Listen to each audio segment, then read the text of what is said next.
questions before we get into the description of the findings of the report are very simple and very straightforward. Why is SDG 16 especially important for achieving the other SDGs? And as the report shows, why progress on these SDG 16 is stagnant? We start with John Romano, coordinator of Transparency, Accountability and Participation Network. John? Thanks a lot, Massimo. Yeah, it's a big question for us to start out with. I won't go into too much detail now because I'll also talk about the interlinkages between SDG 16 and the rest of the 2030 agenda in my main remarks. But I think one thing for me is reflecting on the impacts of the COVID-19 pandemic in particular.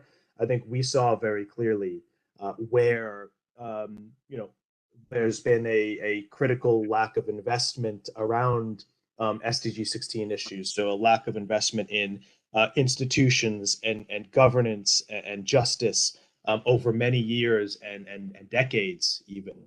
I think exposed some cracks within societies and within institutions that quite frankly may have led to or exacerbated some of the challenges that we faced with the COVID-19 pandemic. And I think one thing to think about going forward is, in a world of, many crises and emerging crises, global crises down to local level, how can we utilize SDG 16 as kind of a almost an antidote to these global crises? I think that's one thing to kind of frame our discussion around. And then in that context, how can the data tell us where priorities need to be or where we're lacking in progress or how to explore the interlinkages a bit better going forward. So again, I won't go into too much detail on that right now, but just some initial thoughts to begin with. Thanks a lot. Let me turn now to Ivana Vucinic, Director of the International Media Policy and Advisory Center at the Global Forum for Media Development. What is your opinion, Ivana? Hello, everyone. It's so very nice to see you all. Well, as John said, not to go too much into details, but looking at the SDG 16 goal and the mention of inclusive, effective, and accountable institutions, which are essential to guarantee the fulfillment of other sustainable goals in 2030 agenda. And then looking at how SDG 16 is important when we talk about accountability, where strong institutions built together with an empowered civil society and justice depend on those public watchdogs that are keeping governments, private companies, and powerful individuals under control. And then this brings in the media and the sector that we are dealing with, the Global Forum for Media Development, where journalists, media workers, and other human rights activists are the ones engaged in monitoring the development and progress towards achieving the SDGs. Trustworthy public interest media are the ones raising awareness about the importance of respecting fundamental rights, taking action against climate change, improving the conditions of citizens around the world. And those same public watchdogs are the ones most impacted by institutional and private harassments and attacks and life threats that often result in murders, all intended to silence them. So those are the most interested groups in having access to information from states and companies in order to ensure that everyone else has access to information. And if we're going to the second question right away, looking back again to the building effective, accountable, inclusive institutions element of the SDG 16 goal, many authors of the chapters also noted that there is a dependence and sensitivity related to the political situation in each country. So why there is no progress? Because of this dependence, which presents a challenge for achieving this goal. And media freedoms underpin this goal and all SDG 16 and all SDG goals. And more than 90% of the world's population lives in countries where the level of press freedom is regarded as problematic, difficult, or very serious. So we've seen the backslide in media freedoms and public interest information, with democracy and fundamental freedoms deteriorating globally, which affects progress towards SDG 16 goal. Thank you, Ivana. We'll get back to that when we talk about the results and the findings. Let me now ask the same question to Grace Ulsman, Senior Research Associate at the World Justice Project. Grace? Thank you, Massimo, and thank you all for having me here today. So to the question about the relevance of Goal 16 for the other SDGs, from the World Justice Project, some of our prior research has shown that justice needs are ubiquitous. About half of the people we surveyed for our 2019 Global Insights on Access to Justice report have experienced a justice problem in the 2 years prior. And the most common problems that people experience relate to consumer issues, housing, and money and debt. While these are kind of everyday problems that can arise for folks, when these issues go unresolved, they can have cascading effects that negatively impact people's lives in a multitude of ways. And this goes back to something Ivana mentioned about how this ties into other goals, because when someone has unresolved justice problems, these cascading effects can hit other components of the 2030 agenda, such as the goals that relate to ending poverty, ensuring healthy lives, and reducing inequality. And to the second question we're considering about stagnation on Goal 16, I think there are a lot of factors at play. First, I want to reiterate something that John mentioned about the impacts of the COVID-19 pandemic and how this really has, I think, posed challenges for Goal 16 and exacerbated existing challenges. The data shows that progress on Goal 16 was stagnant before the COVID-19 pandemic. For example, research from Namati has identified funding and security issues as two key barriers to delivering justice services, and these had been ongoing challenges. And then overall, I would say one of the key factors, and I think one of the main reasons why the work of the Data Initiative is relevant now, is that this lack of data is a key barrier to advancing progress, because in a lot of ways we have a hard time understanding what the current status of Goal 16 is around the world due to a lack of information that inhibits visibility into this topic. I'll leave it at that for now, but thank you so much. Great. Thank you very much, Grace. Alexander Hudson, Democracy Assessment Specialist at International IDEA. What's your take on the two questions I posed? Well, with regard to the first question, I want to make an argument that democracies provide efficiency in development outcomes. And by that, I mean that there can be a transmission of useful information from the people who actually experience whether or not development happens, whether or not governments deliver upwards. And that's related also to what Ivana mentioned about accountability. So where you have inclusive and accountable governance, you will achieve more effective, efficient development outcomes. Secondly, you should also expect that in a situation where there's a lot of participation, such as you should find in a democracy, there would be more sustainability built into it that way, that the development is not coming solely through initiatives developed in the capital, but that it also comes through the participation of people in development. And then regarding the second question, I want to give sort of a historical answer, but very short. And that is that though we did not realize it at the time, 2012 was something of a local high watermark in democratic achievement globally. And it was about then that the effects of the financial crisis on democracy began to be felt. And so democracy globally has been encountering difficulties since 2012. So the adoption of the Sustainable Development Goals occurred in a moment of, more systemic difficulty in terms of democratic governance. And so I think that's one reason why progress has been slow. Secondly, of course, these sorts of broad societal and institutional changes that are required to achieve progress on SDG 16 in particular are just hard to achieve even in the most favorable circumstances and require a kind of consistent effort that I think has been lacking. Thanks, Alex. Now, Gergely Ideg, survey specialist and methodology advisor at the Small Arms Survey. Gergely. Hello, everyone. Well, concerning the stagnation, my data kind of suggests, at least up until 2020, that our data set has been updated, a rather favorable trend. So I'm not going to address that part, although I'm guessing that trend is changing as well for the worse in terms of lethal violence. So my chapter and my colleagues and my expertise in violence and violence reduction, and quite trivially, violence and lack of violence or peace is a key enabler of all the spectrum of the SDGs. So without peace, you can't do much. Now we see that in the Russian-Ukrainian conflict, how lives are devastated and communities are devastated by violence. But even if there is no war, but a high level of social violence,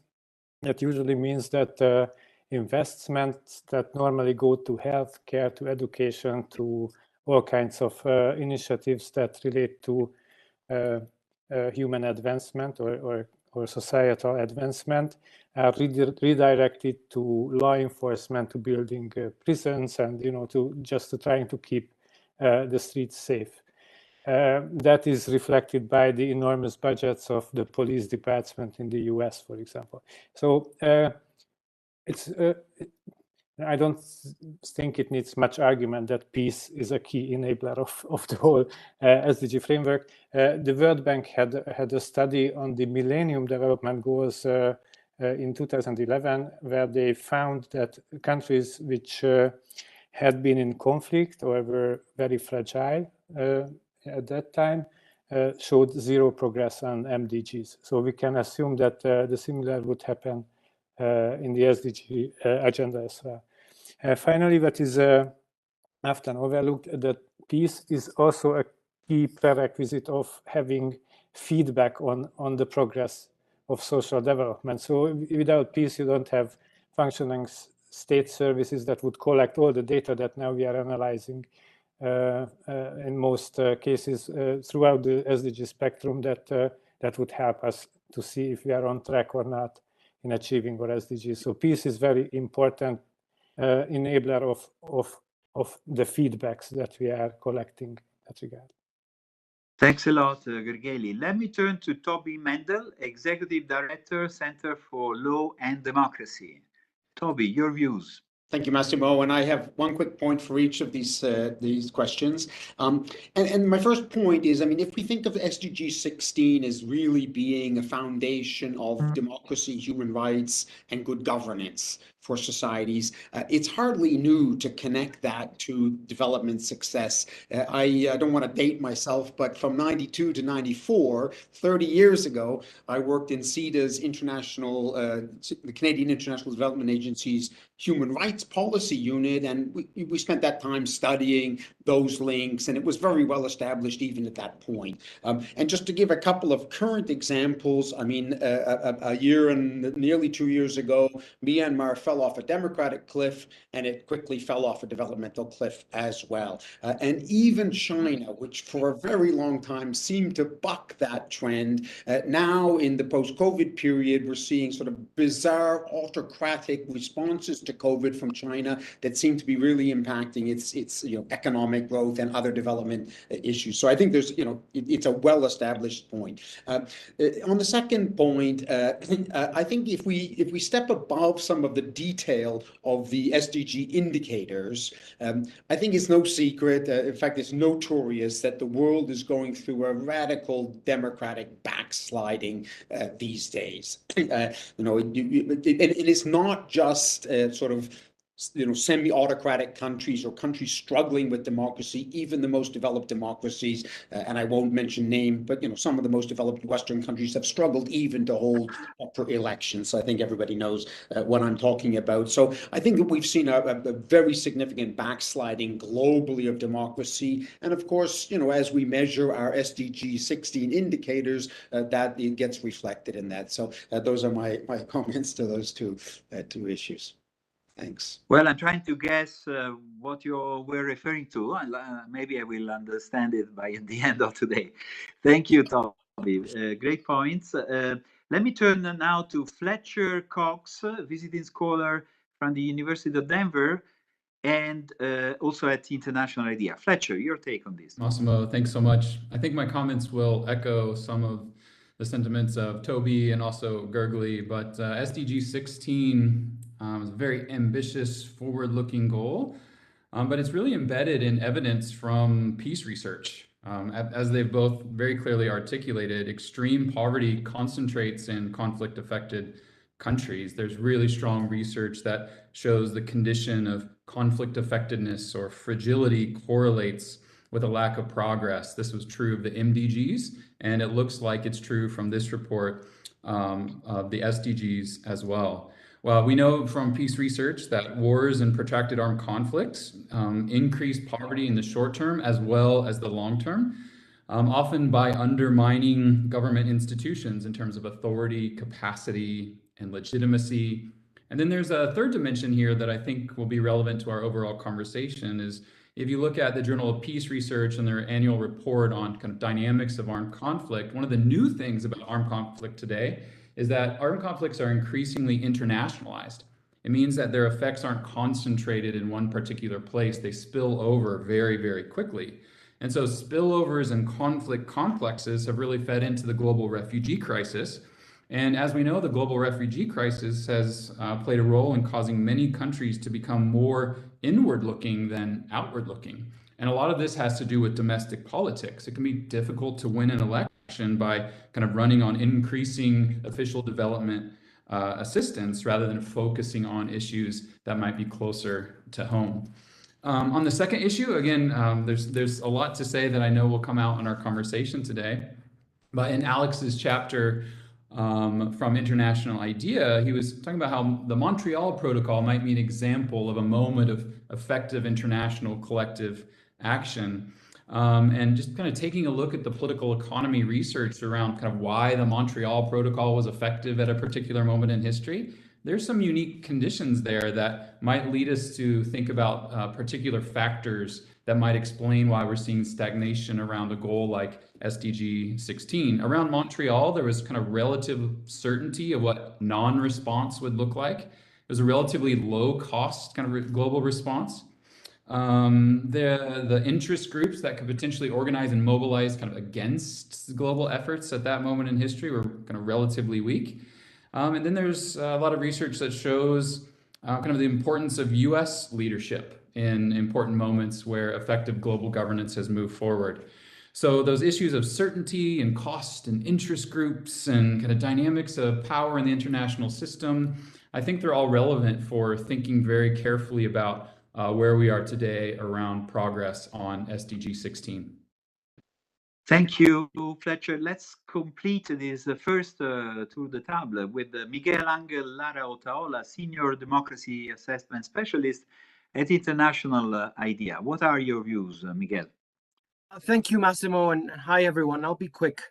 As you know, Goal 16 aims to promote just, peaceful, and inclusive societies. And to do so, it sets out 10 specific targets, which includes things like, promoting the rule of law, building accountable institutions, encouraging transparency, access to information, protecting the freedom of speech, and other fundamental freedoms. So as you can see, these targets in combination describe, a democracy. And democracy and the other sustainable development goals, as you have mentioned, are interlinked and are mutually reinforcing. And why is this? It's simply because democracy has a double value. Democracy is not only valuable in itself, but it also contributes to the delivery of other goods, from health and education to gender equality, etc. The full list of 17 goals is there. First, I want to say that democracy is valuable in itself, both as a political system and as a way of life. This is because basically freedom matters. Being able to express yourself, to participate, to choose, to vote, that matters for human dignity in itself. And second, democracy is also instrumentally valuable. It is because these freedoms and rights that I just mentioned help us achieve other goals. And think of it this way: democracy provides a sort of enabling environment where people can express themselves and hold their leaders accountable.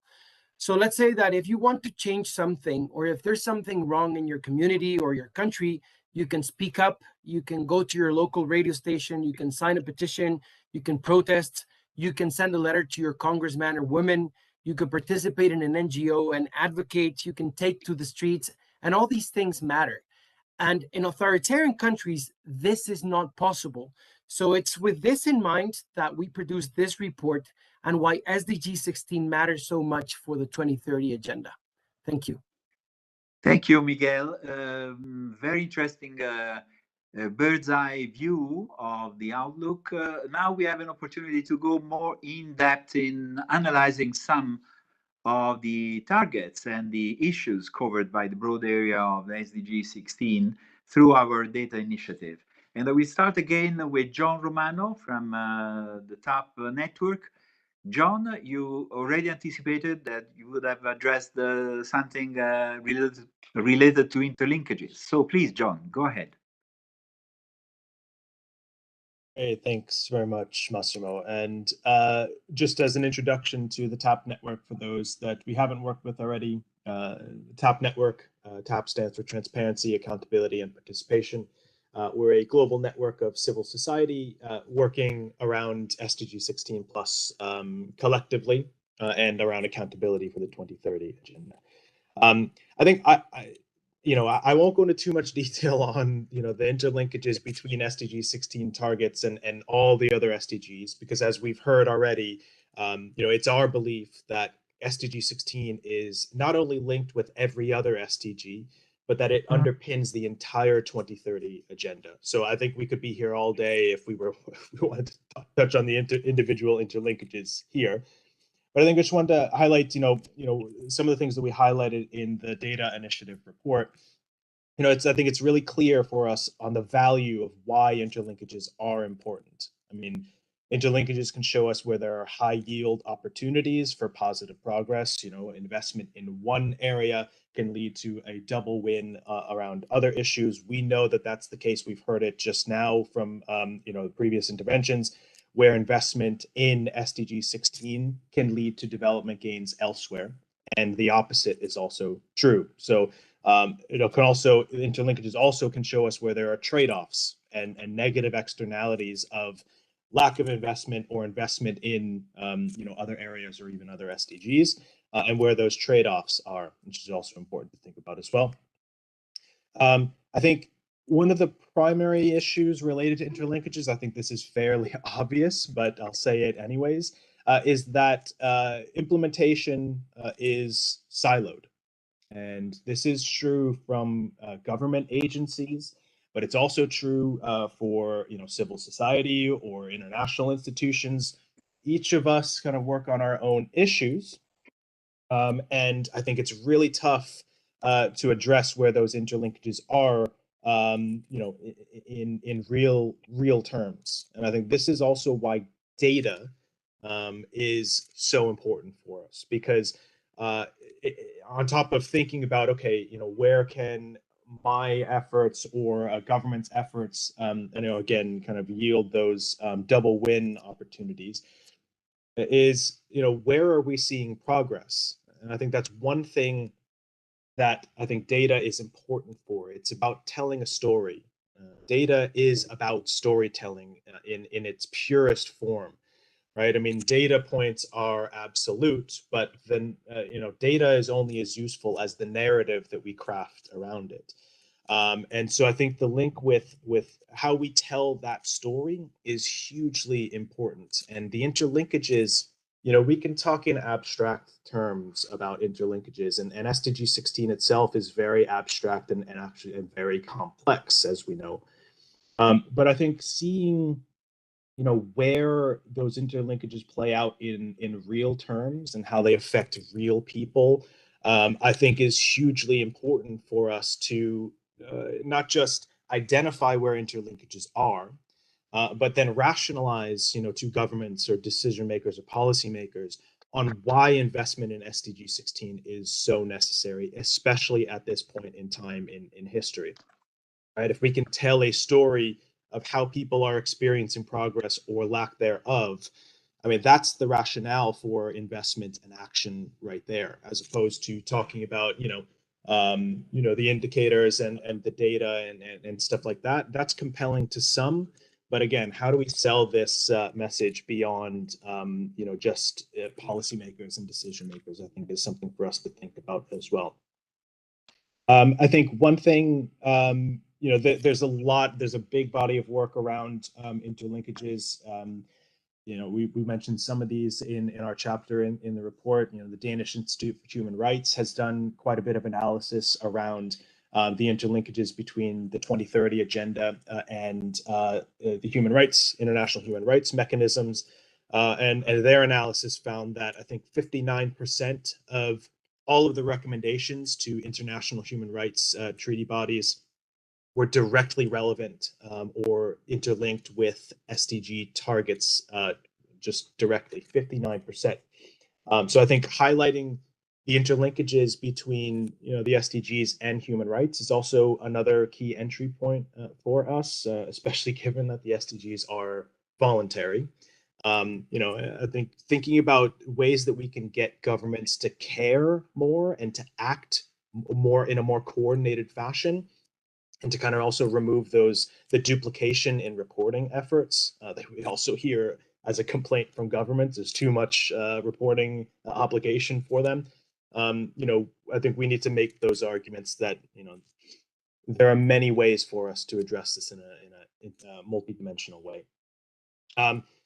There are many other reports on this. Again, I won't go into detail. You can find more information on other studies and bodies of work around the interlinkages themselves in that chapter. But again, just going back to the storytelling side of things, I think one of the reasons that we even started the data initiative collectively, all of us, was the recognition that not just implementation and action was siloed, but data collection itself was siloed. And there's often this very territorial nature of data collection, especially when it comes to the government side and the National Statistical Office side. And I think for good reason, and the challenge here is funding. Data collection is not easy.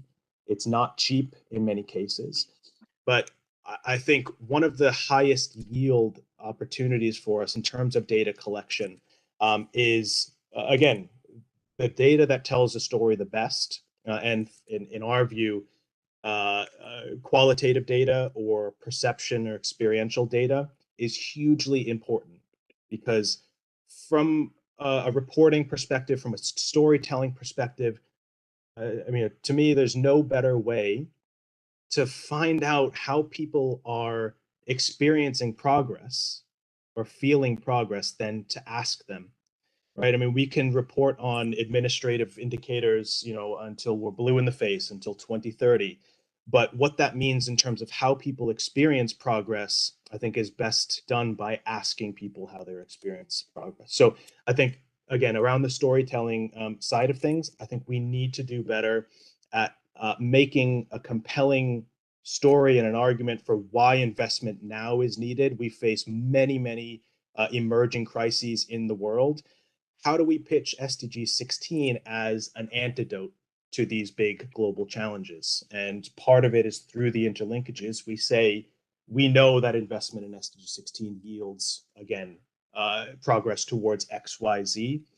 And telling the story of how people experience progress based on that investment and action, I think, is hugely important, not just for convincing policymakers, but also the general public. How do we get more behind the SDGs? And the SDG summit coming up next year is also a critical moment for us to kind of mobilize around that as well. So there's a lot more to talk about on interlinkages, but I'll stop there for now, and also happy to take any questions from you. Thanks a lot, John. You're adding this element, SDG16 as an antidote to the global crisis, which adds to the previous conversation we had on the SDG16 as an enabler for the 2030 agenda.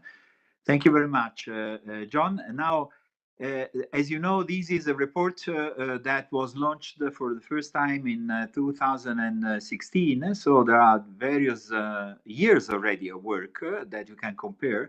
Let's look at some data from the perspective of the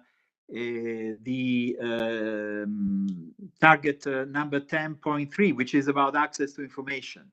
Ivana Vucinic from the Global Forum for Media Development. Ivana. Thank you, Massimo. Thank you so much. So I'm here to present the chapter on SDG 1610. And this was co-authored by me, but I have to mention my colleague, Laura Bicana-Bol. She's the Advocacy and Policy Manager at GFMD.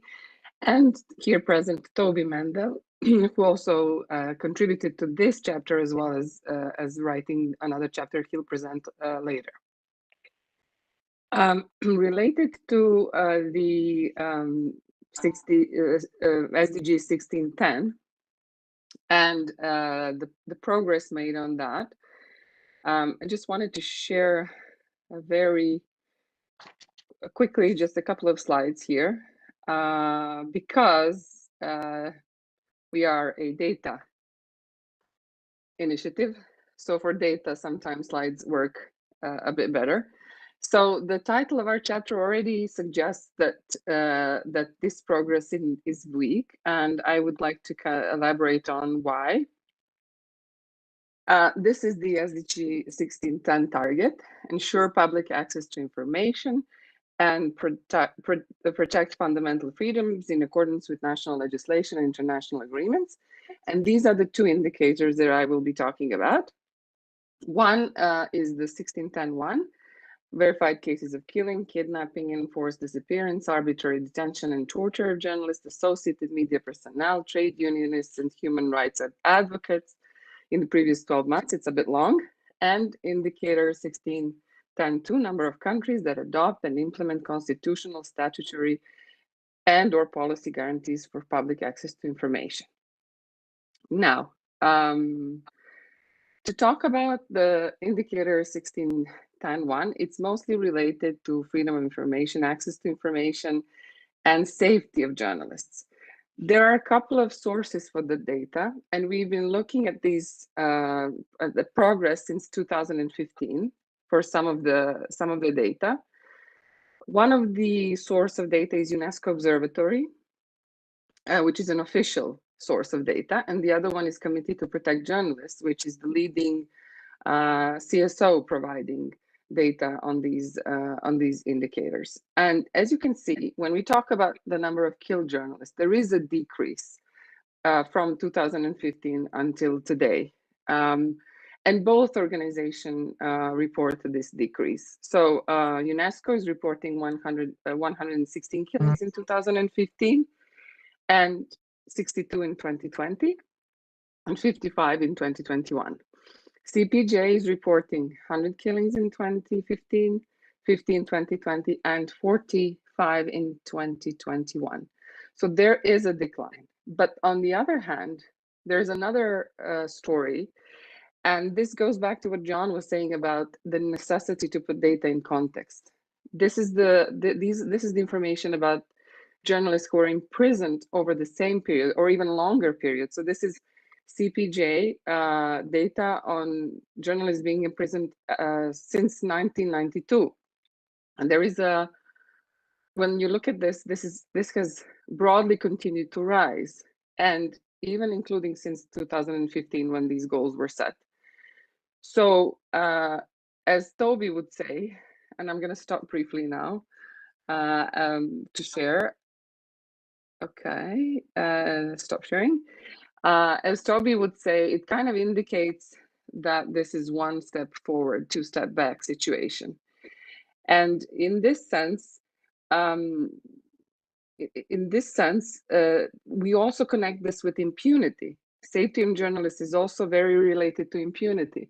And since this report was launched on November 3rd and 4th, there was a 10th anniversary of the UN Plan of Action on the Safety of Journalists and the issue of impunity in Vienna. And although it was noted there were some achievements and creation of national safety mechanisms in about 50 countries, it also notes, and it was noted, that despite these achievements, challenges still exist. High rate of impunity for crimes against journalists persists, and there are new forms of threats that develop in unprecedented ways. So what are the things that are missing? And this is what many of you, I'm guessing, will talk about, the nuances pertaining to general issue of safety of journalists that are not captured by just looking at single data. So it is, and UNESCO's World Trends Report also states that we need to look at and give greater attention to threats, including various forms of online violence that affect women, minority journalists. Then the COVID-19, as many mentioned, exacerbated health challenges for journalists. Also, what many of you reflected is that this report does not capture the data in 2022, which reflects the situation in Ukraine, and numbers that include deaths and killings of journalists and media workers resulting from Russia's invasion on Ukraine.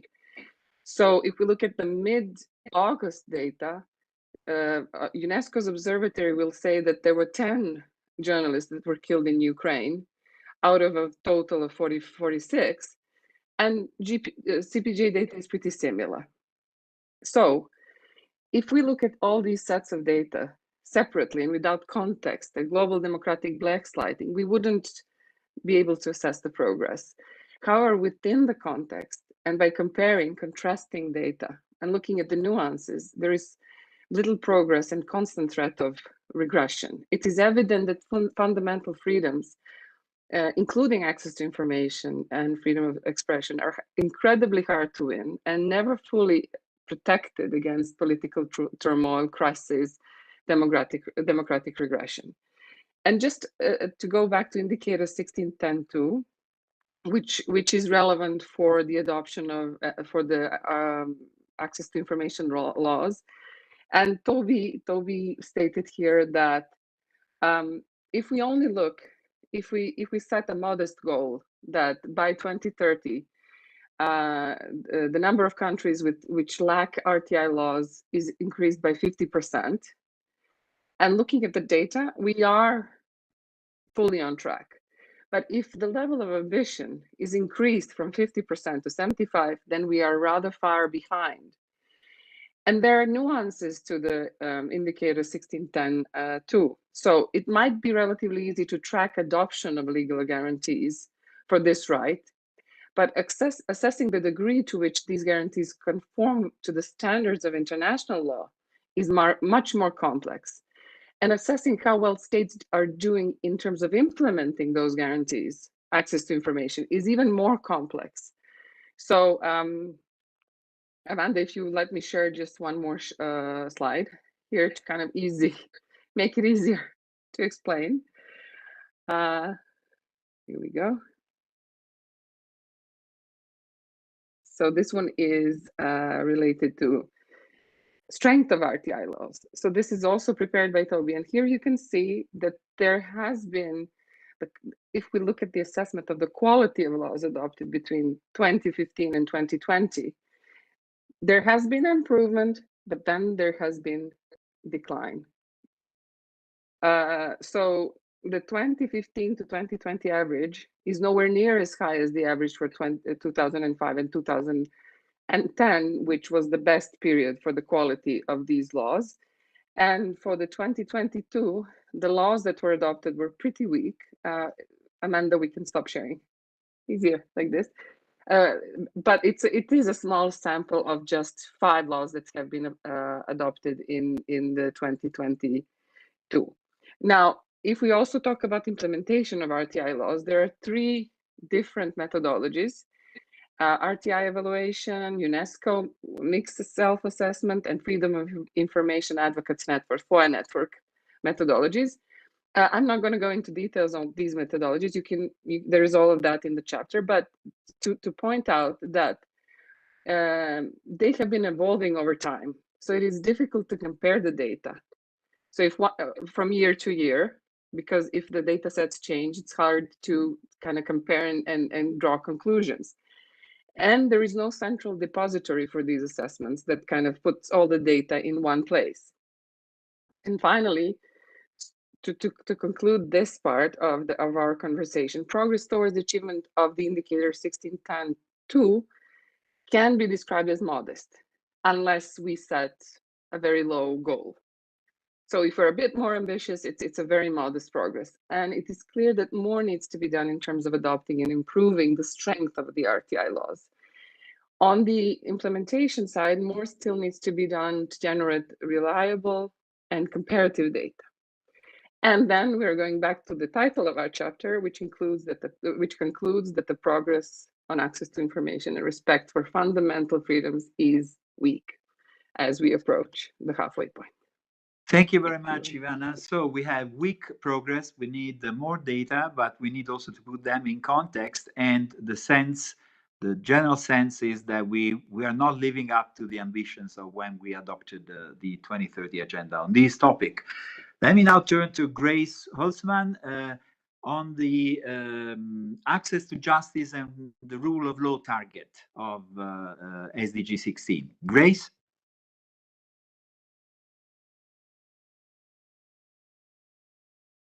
Wonderful. Thank you, Massimo. And thank you, Ivana, for your presentation. Everyone should be able to see my slides. Please stop me if you cannot. So as Massimo mentioned, my name is Grace Holzman, and I'm a senior research associate with the World Justice Project, where I work on our Access to Justice research portfolio. The World Justice Project seeks to advance the rule of law and access to justice around the world. And one of the ways we do this is through interorganizational partnerships, such as with the SDG16 Data Initiative. Our contribution to this year's report focuses on Goal 16.3. Goal 16.3 is specifically focused on strengthening the rule of law and access to justice. Goal 16.3 is important for two primary reasons. First, advancement of the rule of law and access to justice are important goals in and of themselves. To reiterate something that Miguel said earlier in this conversation, freedom matters, and these are goals that are inherently valuable in and of themselves. Secondly, achieving Goal 16.3 is crucial for the success of the 2030 Agenda overall. We've discussed a lot of these linkages, and just to reemphasize, the rule of law and access to justice are particularly relevant to development goals related to improving well-being, gender equity, social inclusion, and environmental preservation. Strengthening the rule of law and ensuring access to justice facilitates people's participation in society and is a way of ensuring that no one is left behind. There are three official indicators for Goal 16.3 that have been adopted by the Interagency and Expert Group on SDG indicators. These indicators, which you can see on the screen, offer pertinent insights into not only how people experience the justice system, but also how they perceive it. In addition to the three official indicators, the SDG16 Data Initiative utilizes data from the World Justice Project's Rule of Law Index to gain additional insights into the status of SDG 16.3. This data comes from two factors of the Rule of Law Index, Factor 7 on civil justice and Factor 8 on criminal justice. The Rule of Law Index is developed using both household and expert surveys. Factors 7 and 8 complement the three official indicators through the provision of additional information and insights about justice systems and progress towards Goal 16. As discussed in the report, the global community is falling short of the aspirations of Goal 16.3. In order to assess progress since the adoption of the 2030 Agenda, I looked at data available in the SDG Global Database from 2015 and 2020, the most recent year for which data is available. Indicator 16.3.1 looks at police reporting rates for three types of violent crime: physical assault, robbery, and sexual assault. Crime reporting rates can offer insights into how people perceive the justice system, specifically how much they trust the system to support them in responding to these challenges. The data on crime reporting rates for physical assaults shows a mixed picture. To note, when we're talking about crime reporting rates, higher rates are better because they suggest that more crimes are being reported to the authorities. Lower crime reporting rates should not be interpreted to mean lower rates of crime. Rather, they may suggest that crimes that are happening are going unreported. Of the 7 countries for which data is available for both 2015 and 2020, only 2 countries have seen improvements in their reporting rates, Colombia and Mexico. Similarly, the data on crime reporting rates for robbery suggests mixed progress. 3 countries have demonstrated improvements, including in Colombia, where the crime reporting rate for robbery has increased by nearly 12 percentage points. However, an equal number of countries have experienced declines in this time frame. Relatively little data is available on sexual assault reporting rates. In the global database, only 2 countries have reported data for both 2015 and 2020. In Iceland, the crime reporting rate more than doubled since the adoption of the 2030 Agenda, but in Mexico, we've seen a slight decline. Data from 2019 on the right of the screen shows that the largest reporting rate is in the United States, where nearly 34% of sexual assaults were reported to the police. While this is notably larger than what we see in other countries for which data is available, it still indicates that 2 in 3 sexual assaults go unreported. Indicator 16.3.2, the second of the 3 indicators, is the proportion of unsentenced detainees. Globally, this proportion has hovered around 30% since the beginning of the 21st century. Since the adoption of the 2030 Agenda, it actually has worsened and increased by about 0.9 percentage points. Indicator 16.3.3 is the most recently adopted indicator for Goal 16.3, and the SDG indicators database does not yet include any data for it. Here we can leverage data from the World Justice Project's Rule of Law Index to offer additional insights. Factor 7 from the index shows that, similarly to the trends that we observe in the other indicators, there has not been much change with regard to civil justice around the world since the adoption of the 2030 Agenda. The data on Factor 8, criminal justice, paints a similar picture. Regional performance on Factor 8 in the World Justice Project Rule of Law Index has remained relatively stable. Data coverage, or lack thereof, is a significant impediment to understanding the current state of play for Goal 16.3. Of the official indicators, the most data coverage available is on the rate of unsentenced detainees. However, only half of countries reported data in 2020. While no official data on indicator 16.3.3 is available yet in the indicators database, there is a new SDG16 survey that's been developed by the UNDP, the UNODC, and OHCHR. This survey offers a really exciting opportunity for us to improve data collection on this indicator and other Goal 16 targets. Additionally, I want to note that the World Justice Project Rule of Law Index has continued to expand its coverage.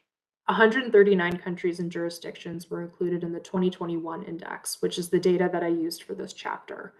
Additionally, the World Justice Project recently released in the past month the 2022 version of the Rule of Law Index, and this most recent publication has been expanded to include 140 countries and jurisdictions. So with this, we see that while data coverage has been expanding in some regards, there's still a lot of room for continued improvement here. As we approach the halfway mark of the 2030 Agenda, it is important to not only look back on the past few years, but also to look ahead to the future and seize upon the opportunities that we have for improvement. As the data shows, and as we've discussed, there's a need for concrete action. Last year, the WJP and Pathfinders published a report called Grasping the Justice Gap, which laid out 3 key data priorities for the justice community. These priorities remain relevant in the context of Goal 16.3. The official SDG indicators can be complemented by unofficial data, such as that from the Rule of Law Index. And this comes back to something Ivana mentioned about the need for nuance in data and getting more complete pictures of what's happening. Another example of diversifying data sources comes from Namati's research on gender justice, which utilized a participatory research approach.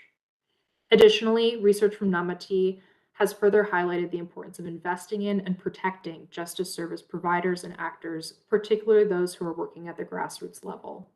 Results from their Legal Empowerment Network survey found that a lack of financing is a key challenge for grassroots justice service providers, and it's one that has worsened in recent years.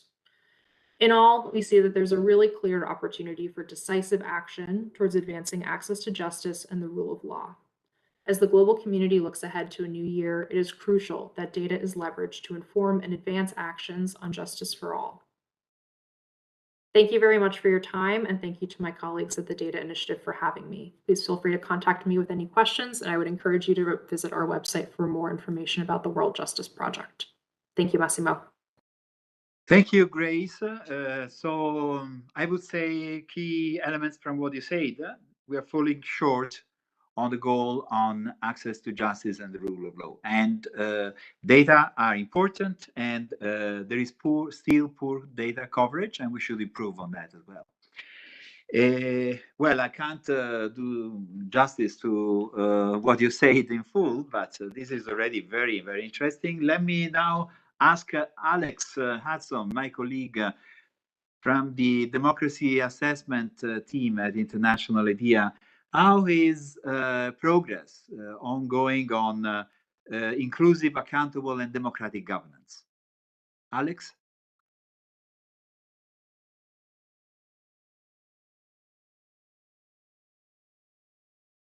Slides. Alex, we can see your good. your I just had a moment of difficulty finding the mute button after I had shared my slides. Anyway, here we are. So thank you, Massimo, for your moderation, and it was a great privilege for me to write a chapter for this year's SDG16 Data Initiative report. The analysis in my chapter sought to determine whether or not the adoption of the 2030 Agenda could be understood to be a critical juncture. And more specifically, did the adoption of the 2030 Agenda result in significant changes in country-level performance across 4 of the targets of SDG 16? So just to motivate that analysis, I think it's helpful to revisit for a second the UN General Assembly resolution that adopted the 2030 Agenda for Sustainable Development in 2015. So in that resolution, member states argued that the 17 Sustainable Development Goals would build on the Millennium Development Goals and complete what those did not achieve, and that they would seek to realize the human rights of all, achieve gender equality, and it made this argument that the goals are indivisible and balance 3 dimensions of sustainable development: economic, social, and environmental. And here's the critical part. The last sentence of that first section of the resolution makes a testable claim that the goals and targets will stimulate action over the next 15 years in areas of critical importance for humanity and the planet. And so I want to think for a moment, 7 years in, how is it looking? And do we see evidence that the 2030 Agenda represents a critical juncture for these vital areas of the human experience? And Ruth Collier and David Collier have defined a critical juncture as a period of significant change which typically occurs in distinct ways in different countries and which is hypothesized to produce distinct legacies. So if you were to find a critical juncture in an element such as access to justice that Grace just discussed, you should find that there is a distinctly different trajectory in that country's performance after that critical juncture occurs. So Fletcher already referenced the way that I invoked the Montreal Protocol, but just as an illustration of what a critical juncture might look like, I've plotted here the trends in consumption of ozone-depleting chemicals in 179 of the states that ratified the Montreal Protocol. And of course, the year of ratification varies a bit, but I've centered it on 0. And you can see that 41 countries increased their consumption after ratification in the next 6 years, no significant change in 36 countries, and reduced consumption in 102. And as Fletcher already described, that's kind of an ideal situation to observe a critical juncture, but at least it gives us an illustration of what a really significant change that is motivated by an international agreement might look like. So I want to look at the 4 of the targets under SDG 16 using complementary indicators that we're going to propose from the Global State of Democracy Indices, which is a data set produced by International IDEA. The GSOD indices measure 28 aspects of democracy and human rights. They're composite measures based on 14 source data sets, and they cover, as of version 6 published in 2022, 173 countries in 47 years, and they're updated annually. And they have a arrangement of indicators that look something like this, and I've included the URL there so I don't take time going through all the attributes and sub-attributes, but invite you to look at the data if you want to understand more about the measurement. So this one was already discussed a moment ago in Grace's presentation, but I'll revisit it. SDG 16.3, which is a target that says we should promote the rule of law at the national and international levels and ensure equal access to justice for all. And so in the GSOD indices, we have an indicator we call predictable enforcement. That is a reasonable proxy in this case for promotion of the rule of law. And you can see centering the data on 2015, which is of course the year that the 2030 agenda was adopted. We have a negative trend in 21 countries, no significant change in 140, and a positive trend in only 12. Another aspect of target 16.3 is access to justice, and we have an indicator for that. And here we find a negative trend in 24 countries, no change in 129, and a positive trend in only 20. Another important target here is SDG 16.5 to substantially reduce corruption and bribery in all their forms. And here the picture is a little bit different. So we have a negative trend in 17 countries, no significant change in 130, but we have a positive trend in 26. So this looks at least somewhat hopeful. I can tell you that at a globally aggregated level, the average for this indicator is basically unchanged in the last 15 years, but at least we know that there are some countries making significant progress. We also know, of course, that corruption is related to GDP per capita, and you can see that pretty clearly here. And so I've split the countries up slightly further here so that we can see how the trend looks for different World Bank income levels. And here it's immediately obvious that most of the progress has come in countries that actually have fairly high levels of corruption and low levels of income. But we have about 7 countries in that category that have made significant progress. And it's sort of a mixed picture through the other income categories, but this does suggest that efforts to invest in counter-corruption measures in some contexts have been successful. SDG 16.6 is to develop effective, accountable, and transparent institutions at all levels. And we have an indicator in the GSOD indices for effective parliament. And here we can see that the trend is quite negative. So 31 countries have significantly declined in their performance of effective parliament, 130 with no change and 12 with a positive trend. 16.7, ensure effective, responsive, inclusive, participatory, and representative decision-making at all levels. And here we have a few indicators that can be brought to bear. One is civil society participation. And this is an indicator that changes very little in most countries. And you can see that it's negative for 6, no change for 163, and positive for 4. Also, gender equality, again, an indicator that changes very slowly in most contexts, but you can see the sharp decline for one country and more shallow declines for 4 others, no change in 162, and a positive trend for 6 countries. And then we have this very broad measure of actually representative government, which is sort of the representative democracy measure. And you find here a negative trend for 15 countries, no change for 154, and a positive trend for only 4 countries. So in summary, I would argue that there's no evidence at this point that the adoption of the Sustainable Development Goals and the 2030 Agenda in 2015 represented a critical juncture, and that consequently we are not on track to meet these targets under SDG 16 by 2030. Of course, there are more ways to dig into the data in a more detailed way, but that's sort of what I have time for now. So thanks very much. Thank you, Alex. Quite interesting and to the point.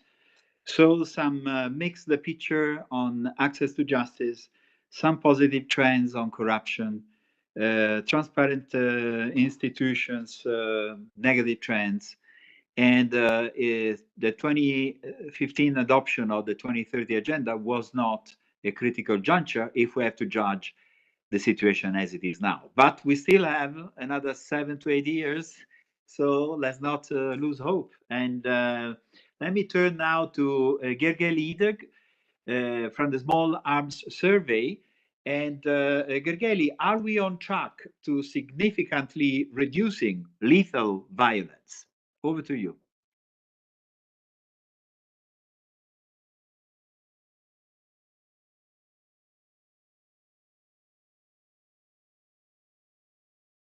Yes, Gergely, I think we can't hear you, but we can see your presentation. Thank you. Yeah, I had the same problem. I don't know where's the mute button when I'm sharing my screen. So thanks so much for the introduction again.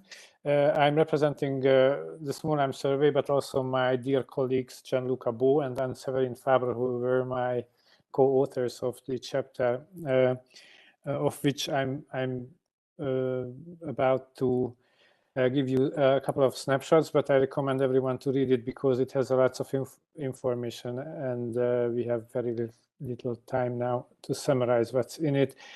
Let's start with stating that in 2020, so 2 years ago, this is when our Small Arms Survey's global violent data set updating was taken place last time.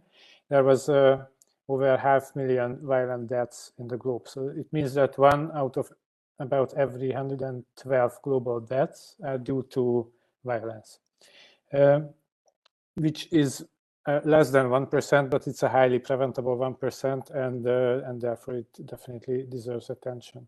So this number here is a composite of mainly 2 components: intentional homicides and conflict deaths, which are each are indicators for goals or target 16.1, which is reduction of violence, significantly reduce violence in the world, and also includes mostly estimates of additional types of violent deaths, which are unintentional homicides or killings in legal interventions, legal executions, and such. But we are focusing now on the indicators which are covered by the SDG framework. Then, of course, the most important one is intentional homicides.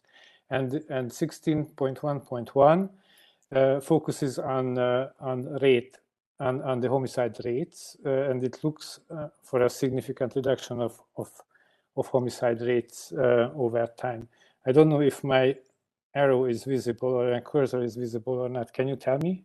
Yes, it is. Oh, fantastic. So then I can show you around. So here on these charts that I marked the year 2016, which would have been the first year for any policy that has been adopted on the basis of Agenda 2030 to take effect. So we are not comparing with 2015, but with 2016, and that kind of gives a difference. If you look at these lines, that it's a more favorable comparison. In terms of absolute numbers, we have a 13% decline of intentional homicides globally, and it translates into a 16% decline in homicide rates, which is because the same number of homicides will become a lower homicide rate with an increased population size. Therefore, those decreases are a bit more sharp. But if we are looking at the trend line, it kind of shows a fairly monotonous declining trend with a slight acceleration after 2016, which may or may not be related to any policies adopted on the basis of 2030 agenda, but at least there is a chance for that.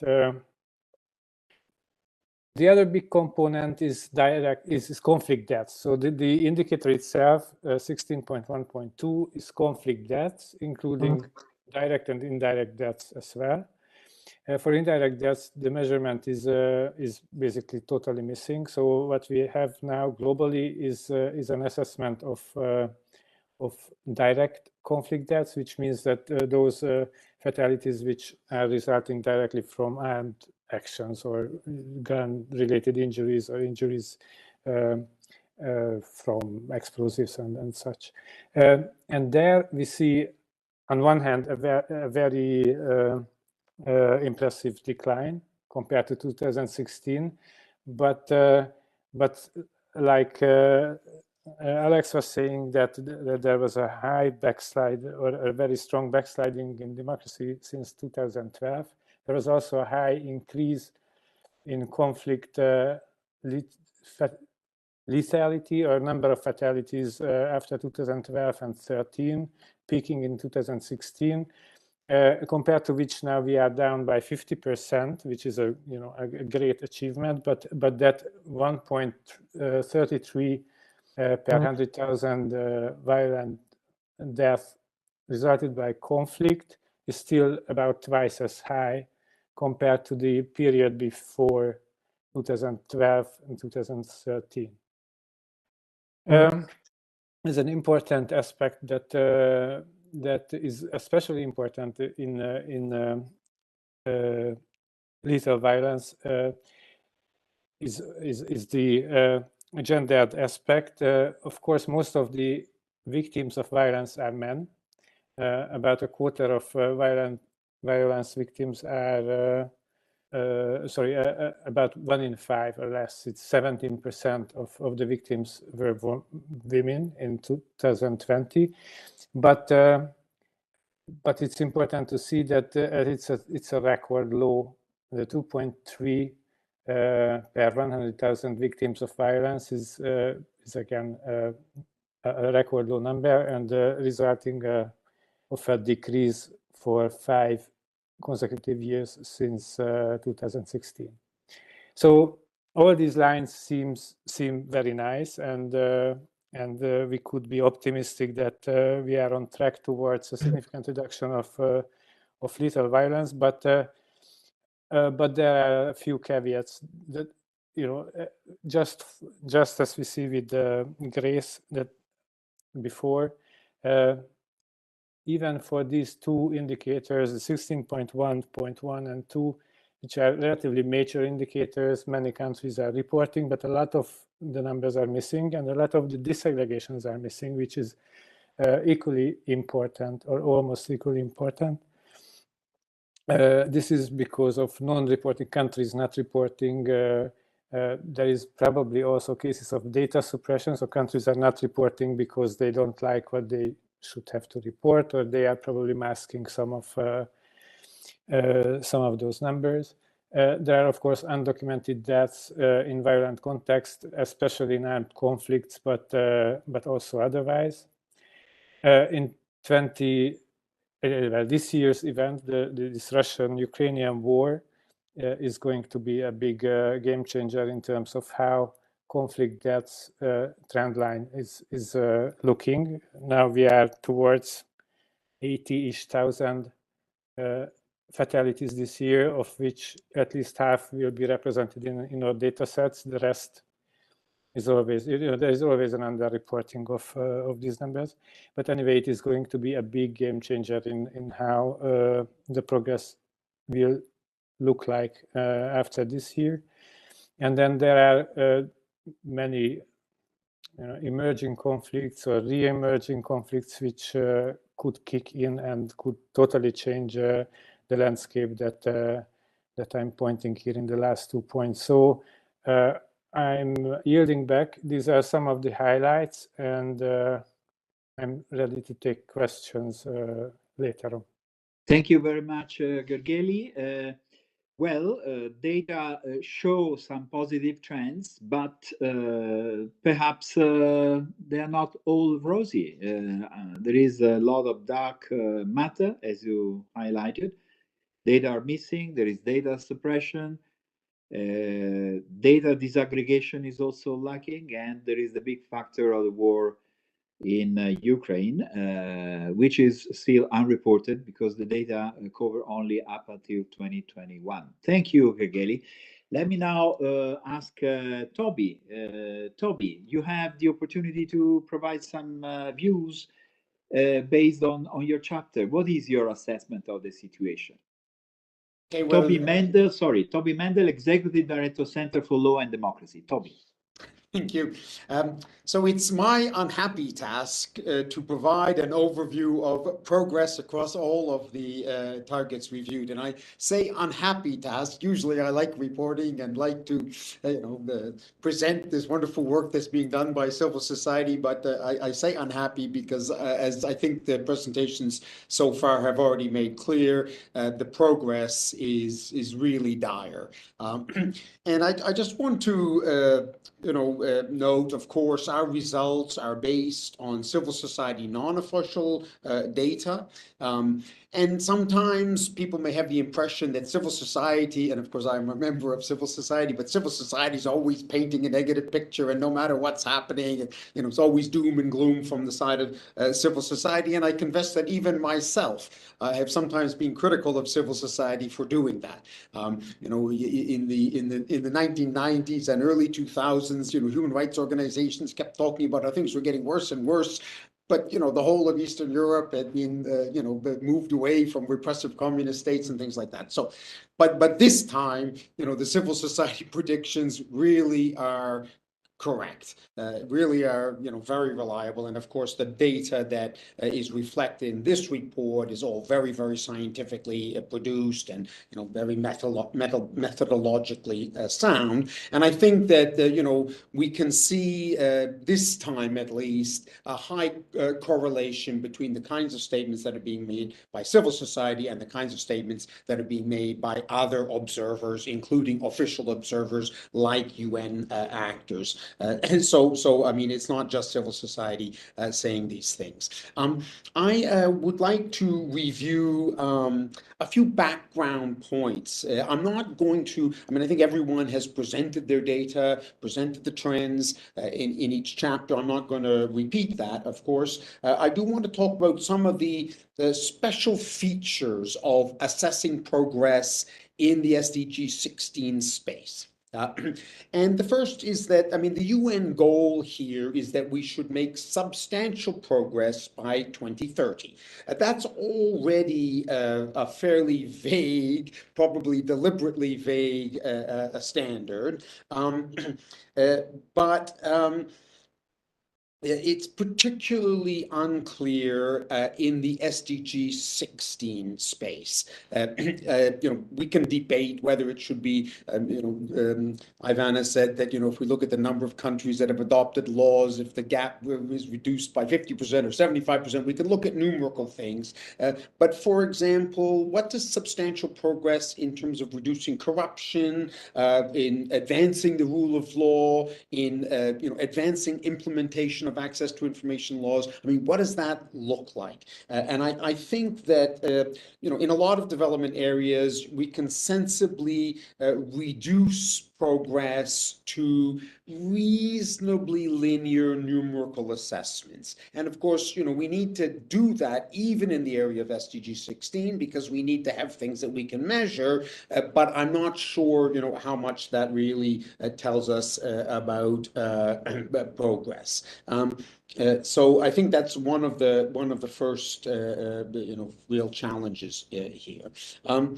Secondly, I would highlight the sensitivity of SDG16 targets to the political regime of the day. Of course, different governments, and I'm talking about all kinds of governments around the world, whatever their stripe and orientation may be, will have different priorities from a development point of view, but there's broad consensus on moving forward on a lot of the SDG areas. Everyone agrees that education is good, that reducing or increasing healthcare and reducing the negative impacts of healthcare and things like that. But that does not hold true in the same way for the SDG16 targets, even though probably many governments would not go on record as opposing them, but in fact, many governments actively oppose the achievement of those goals. For example, quite a few governments around the world simply do not want to make decision-making more responsive, more participatory, and so on. So, I mean, I think we can see that sort of the political regime of the day, the achievement of these goals, much more sensitive to that.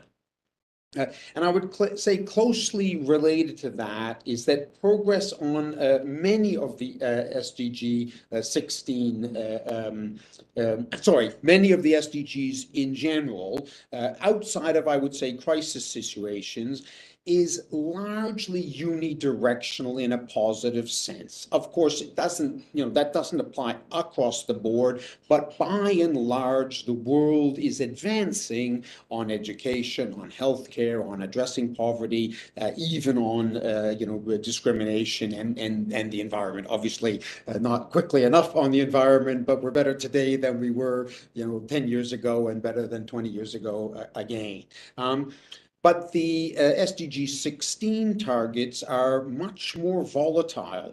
Progress is not at all linear and not at all unidirectional when it comes to them. In fact, countries can bounce up and down, as I made clear in my original comments, very substantially on those targets. So, we can sort of make some slow progress and then roll backward quickly, again, to use the example of Myanmar. Myanmar was a country in transition towards democracy. It had made some important steps forward, and then it essentially fell off a cliff, and it's now arguably worse than it was, before the democratic transition started in 2010 or 2008 or 2012, wherever you peg it at. So I think that's a significant difference between the SDG 16 targets and others. Fourth point I would make is that, some of the SDG targets are just very tough. For example, even when countries are genuinely committed to reducing corruption, that's not an easy thing to do, especially in countries where corruption is rooted.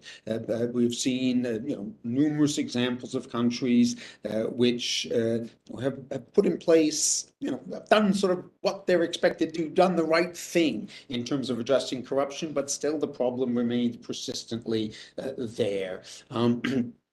A fifth point I would make is that there were a number of new and innovative elements in the SDGs, but the whole of the SDG 16 package is really new and really innovative. Of course, as a human rights activist, I am utterly delighted that it was included, and it's no coincidence that it's a 16 of 16. It's 16th of the 16 substantive goals within the SDGs agreed at the very end, but it was agreed. But the consequence of that means that in many cases we have sort of run the catch up in terms of putting in place methodologies to assess progress in the areas that it measures. We've been assessing, infant mortality and, educational levels and these sorts of things for a very, very long time.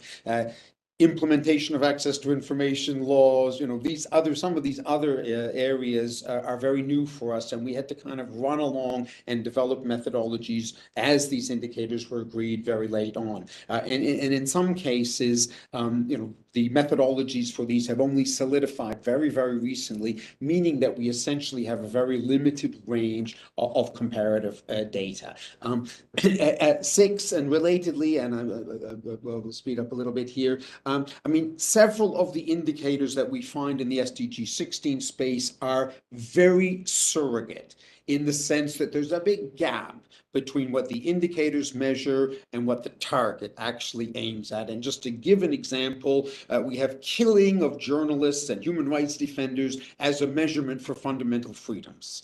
I think the gap between those two things is pretty obvious. Or we have, victims who report violent crimes as a measurement for the rule of law. There's a large blue water between those two things. And then final point I will make in a preliminary sense, and then a couple of wrapping up comments. I mean, we need, for all of the indicators, but certainly for the SDG 16 ones, targets, we need to look beyond the overall progress in terms of where we're going, and look at variations, for example, in terms of gender and other marginalized groups. You know, a key goal of the SDGs is to leave no one behind. That was described by the UN as the central transformative promise of Agenda 2030. So if we, you know, have overall declines, but women are not, you know, experiencing or benefiting from those, we are not achieving the SDGs. And I mean, Gergely mentioned in terms of deaths, you know, the differences of, for example, gender differences. Again, in terms of killing of journalists, far more male journalists get killed than female journalists. But for example, female journalists are, you know, massively subjected to online harassment and attacks to the point where, you know, you have to be really brave to be a female journalist at all these days. So I'm not going to go into details about you know, where we are and the different things. I think other people covered that. But apart from in the one area of violent deaths, with the caveats that have already been mentioned about that it doesn't take into account the Russian invasion of Ukraine, basically on all of the rest of the targets that we have assessed in this report, we see stagnation or very limited progress, or sometimes even backsliding. So I think it's absolutely clear across the issues that we're looking at here that we are not halfway to substantial progress. Somehow, and I don't know how, but somehow the world needs to address this problem. We will not achieve the SDGs without SDG 16, and we are not on track to achieve SDG 16. Thank you, Toby. Since we are approaching the end of the time allocated, I'd like to ask John, who has to leave otherwise, if he's still online, if he wants to give us just a speech very quickly on what can we do to achieve then SDG 16 by 2030. If John, Massimo, yes, yeah. John. Yeah, just very briefly. That's a big question for us here collectively. But I mean, I'll be very brief. Just some reflections on you know, what's already been discussed, and maybe looking towards the future. I think one thing is clear from this discussion and the many years of work, you know, from many of these colleagues around the data that they're producing, is that governments need to include non-official data sources in their own reporting. There needs to be better collaboration and cross-fertilization. I mean, right now, especially in the times that we are in right now, we need to paint as accurate and robust of a picture as we possibly can to tell us where we are. I mean, generally, anecdotally, we know, as has been said before, we know that progress is not good. But I think showing where that progress is particularly lacking, and showing it in real terms, again, exploring those interlinkages a bit more, I think needs to come to the forefront, and governments, donors need to support non-official data in a much more coordinated and robust way. And I think one final point is related to, you know, how do we, well, maybe even a question about how do we use data sources like these to not just address the current challenges and look back retrospectively, but how do we use these insights and analytics to also try and anticipate the next challenges and the next global crises? I mean, I think looking back on 2015, if we had negotiated, or if governments had negotiated the SDGs now as opposed to in 2015, I think the SDGs would be dramatically different from what we had from 2015. So kind of an open question about how do we use this data to look into the future a little bit more and project where those next global crises may happen. And again, exploring those interlinkages between the lack of investment and action on SDG 16, and what are the negative externalities of that, and what is the impact potentially in the future, so that we can try and anticipate and get ahead of future global crises to the point where, hopefully we work to help prevent some of those things in the future. So I think, again, just need to be conscious of how do we use this data a bit more effectively. Storytelling, policy making, anticipating challenges going forward, because again, we're halfway to 2030, but not even close, as Toby said, not even halfway to implementing the SDGs and SDG16. So maybe just some open questions for further exploration. Thank you, John. Thank you very much. I know you have to go. Let's take another couple of minutes to at least try to address some of the questions posed in the chat that I have in front of me.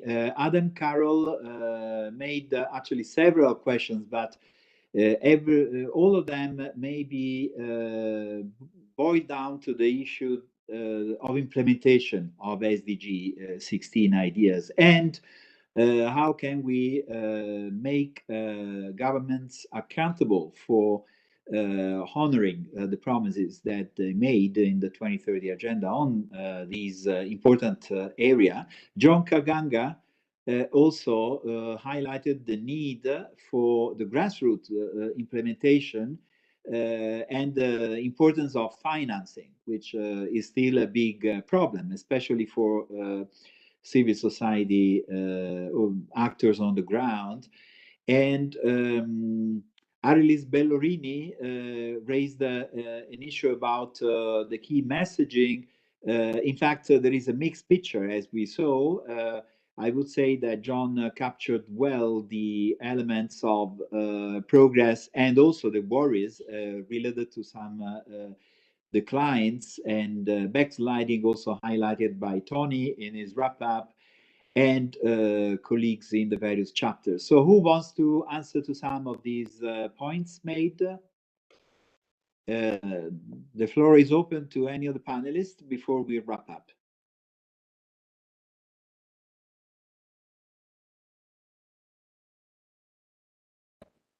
I can just say something quickly. And, yes, Miguel Lara Otaola from International IDEA. Miguel.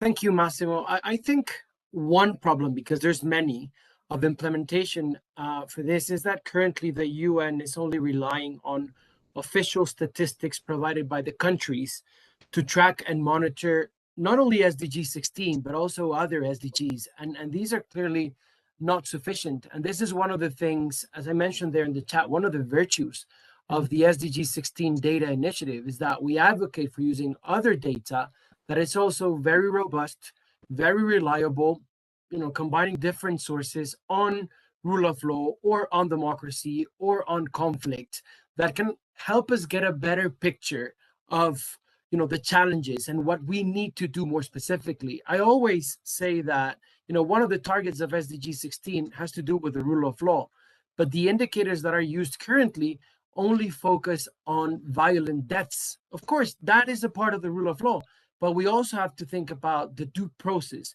on having access to justice, impartial tribunals, etc. The sort of data that the World Justice Project or IDEA has. And I think that is a first step, advocating for this so we can accurately measure and accurately track progress. Thank you. Thank you very much, Miguel. I think we have reached now 6 minutes past our set time for completing this conversation. And I will just give you my key takeaways from these interesting exchange. I would say that the first one is the importance of data, as many of you indicated. Midway to the implementation and the achievement of the 2030 agenda, we see more and more how important non-official data are. And the second key takeaway that I take from these is that the quality of these data, their disaggregation, the combination of different sources should really be at the core of a data analysis agenda that should guide implementation. My third and final key takeaways is that data should not only be useful in order to monitor progress, but should also be useful and used by key stakeholders for defining choices for the implementation of the 2030 agenda. We'll come back with more on these in the next months, as some of you mentioned. Next year, there will be the SDG16 summit, and we feel that this endeavor is critical for making available analysis and data to policymakers. There is Toby who wants to quickly respond. Please, Toby, just one sentence. Go ahead. Well, I just wanted to comment on Miguel's point about in the chat about how can we create the political conditions. And I mean, I am increasingly believing that we need to, go back to grassroots democracy. I think that, in the current era of misinformation and confusion and, whatever, even democracies have a little bit lost the way, and we need to go back to the grassroots, and we need to, hold our governments to account in fairly basic democratic ways, and make them, and increase the political costs of them not advancing things like the SDGs, which are basically what everyone wants, and government should deliver that. So I think we need to get back to our democratic roots in those countries, at least where that's possible. Absolutely. So the importance of democratic institutions and processes in this respect for the long haul and achieving the goals is very key, I would say. Thank you very much to all the panelists. My thanks, special thanks to Amanda Surek, who supported us aptly during this process, and to my colleagues from the IT, in particular, those based in Stockholm, who actually made this possible. Many thanks to all the participants, and looking forward to seeing you again, probably on the margins of the high-level political forum in July for our next chat on this data initiative. Looking forward to seeing you there, and thank you for having participated. Goodbye. Thank you all. Thank you, Massimo. Goodbye. Thanks.